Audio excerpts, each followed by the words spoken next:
Hello students, welcome to Oxford online classes. Students, today we are going to discuss about lesson 8, a genie whom no one liked.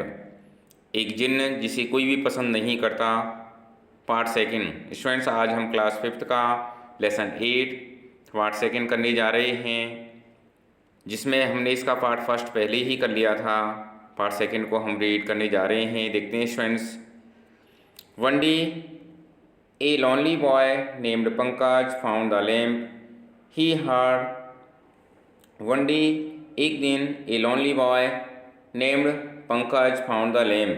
अर्थात एक दिन एक इकलौता लड़का, अकेला लड़का जिसका नाम पंकज था, उसे लैंप मिला।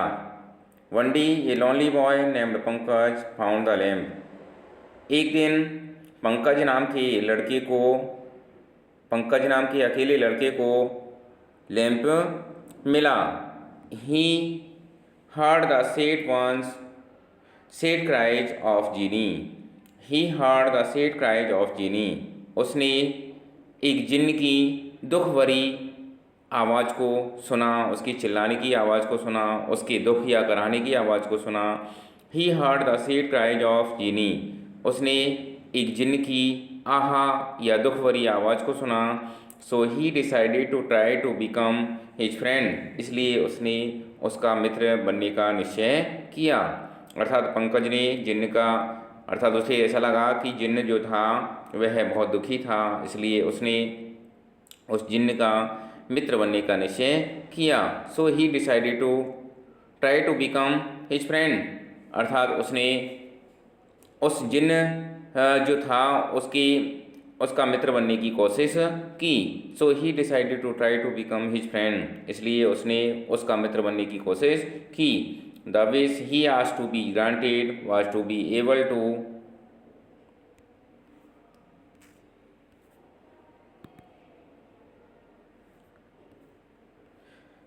To enter and leave the lamp. Smile students, the wish he asked to be granted was able to enter and leave the lamp। अर्थात उसकी इच्छा, यानी पंकज नाम के जो लड़के की जो इच्छा थी वो लैंप में प्रवेश करने की और उसे बाहर निकलने की थी।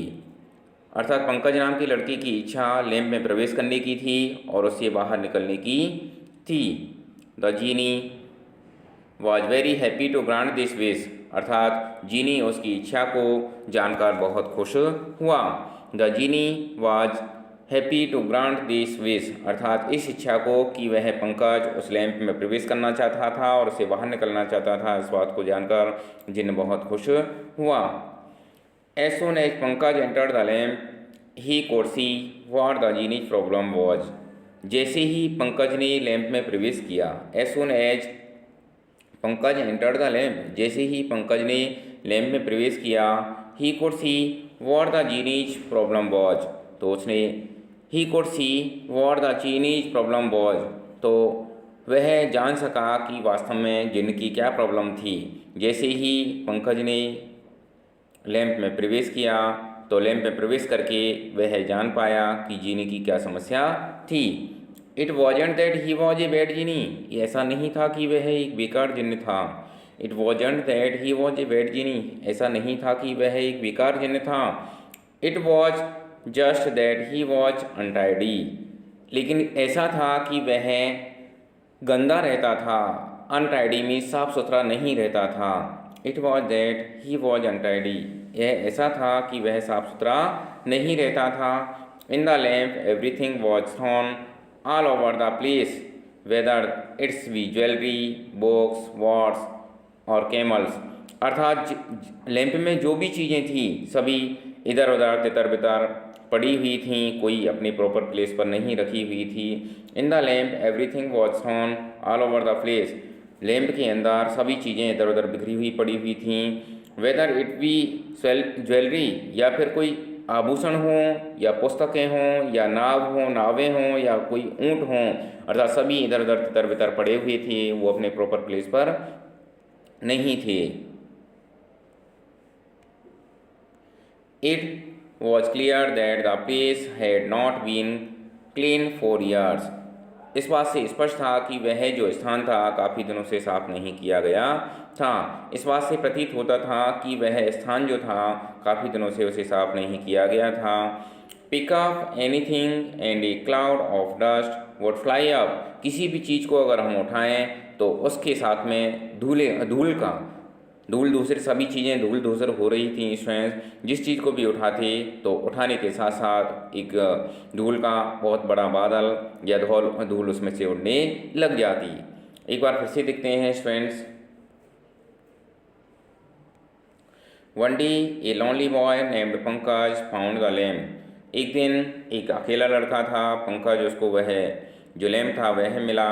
ही heard the sad cries of the genie, उसने जिन्न की दुख भरी आवाज़ सुनी। So he decided to try to become his friend, इसलिए उसने उस जिन्न का मित्र बनने का निश्चय किया।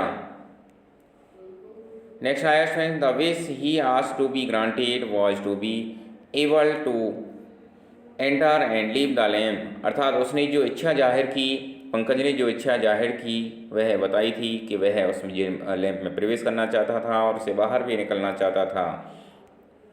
The genie was happy to grant this wish, अर्थात जो जिन्न था इस उसकी इच्छा को जानकर बहुत खुश हुआ। जीनी पंकज की इच्छा को जानकर बहुत खुश हुआ। As soon as Pankaj entered the lamp he could see what the genie's problem was, और जैसे ही पंकज ने लैम्प में प्रवेश किया वह जान गया कि जिन्न की क्या समस्या थी। It wasn't that he was a bad genie, it was just that he was untidy. It wasn't that he was a bad genie, ऐसा नहीं था कि वह एक बेकार जिन्न था। It was just that he was untidy, लेकिन ऐसा था कि वह साफ सुथरा नहीं था, अर्थात कह सकते हैं वह बहुत गंदी तरह से रहता था। In the lamp everything was throne all over the place whether it be jewellery books bots और कैमल्स, अर्थात जिन लैम्प में जो भी चीज़ें थीं सभी इधर उधर बिखरी हुई पड़ी हुई थीं, चाहे वो आभूषण हों, पुस्तकें हों, नावें हों या फिर ऊँट हों, अर्थात जिस लैम्प में जितनी सारी चीज़ें थीं सब अपने प्रॉपर प्लेस पर उचित स्थान पर नहीं थीं, सभी तितर बितर पड़ी हुई थीं, बिखरी हुई पड़ी हुई थीं।